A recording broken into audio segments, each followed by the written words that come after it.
কালি ৰাতিৰ দৃশ্য টাইছন আৰু টাইছনৰ দেউতাক ইমান ভাল লাগিলে দেখি ভিডিঅ' এটা নকৰাকৈ আৰু নোৱাৰিলোঁ বোলো অলপমান ভিডিঅ' কৰিয়ে সাঁচি ৰাখোঁ।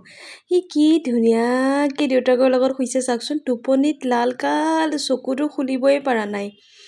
কিমান যে মৰম দিব জানে, সঁচা কথা কিন্তু দেই, মৰম দিলে মৰম পায়। আমি যেনেকৈ মৰম দিওঁ আমাক দুগুণ সহকাৰে সি ঘূৰাই দিব জানে। ইমান মৰমীয়াল, ইমান ভাল।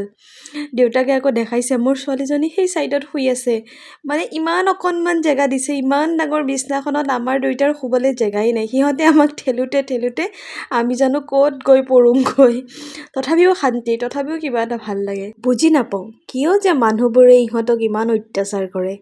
এবাৰ চাৰিঠেঙীয়া প্ৰাণীবোৰক মৰম কৰি চাবচোন, দুঠেঙীয়াতকৈ বহুত বেছি মৰম দিব আপোনাক। আপোনাৰ তাত কিমান টকা আছে, আপোনাৰ তাত কেইখন গাড়ী আছে, আপোনাৰ অট্টালিকা আছেনে, সেইটো দুইঠেঙীয়া প্ৰাণীৰ নিচিনা তুলনা কৰি নাচায় বেলেগৰ লগত। খালি অলপমান মৰম লাগে, অলপমান ভাল পোৱা লাগে, এষাৰ মৰমৰ মাত লাগে আৰু পাৰিলে কিবা এটা খাবলৈ দিব। কাৰণ সিহঁতেতো গৰু ছাগলীৰ নিচিনা ঘাঁহ বন খাই থাকিব নোৱাৰে। সকলো প্ৰাণীকে আপোনালোকে মৰম কৰিব, আপোনালোকে ইহঁতক মৰম কৰিব। ভগৱানে সদায় আপোনালোকক সুখী কৰি ৰাখিব। সুখী হ'বলৈ যদি মন আছে জীৱ জন্তুক মৰম কৰক।